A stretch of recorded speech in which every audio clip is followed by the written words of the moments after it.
Madam, oh, nanlalaban. Nanlalaban sa quality.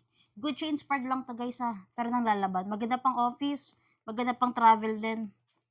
Pa-large size na din 'to dam, kasya payong. Canvas material guys, then yung nakalagay diyan, yung kanyang mga nakalagay na logo diyan is naka-embroid siya. Color brand new madam.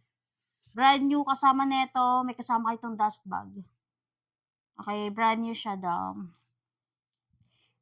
Bango ng brand new Ayan ang ilalim. Leather to, yung kulay itim nakita nyo leather, then most of the material nito ay canvas. Okay, meron ka ng handbag. Pag shoulder bag, medyo alanganin. Kaya siya parang masikip na. Kaya maganda siyang i-handbag. So, kaya may provided siyang another strap. Gusto nyo gawing crossbody bag. Adjustable yan, madam. Okay? Ito ang inside. Ganun ang quality nito, guys. Makapal, ha? Makapal siya.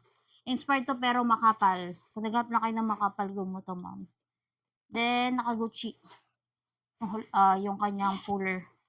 Ganda na ito. Tara yung lalagay. Ito pala yung ano niya, oh. Ito pala yung dust. Uy, maganda pang regalo to. Ito ang kanyang dust bag. Maganda nga pang regalo ko. Correct spelling pa. Ganda. Spacious. Naka-Gucci din siya. May code din. But this is only inspired. Ayun, may code. Tapos naka-Gucci. Gucci. Ganda no. Dami yung lalagay dito, ma'am.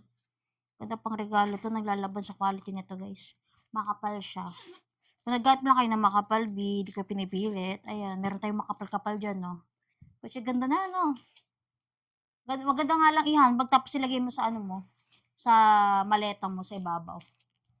Diba? Naglalaban yan, ma'am. Brand new to dam, ha.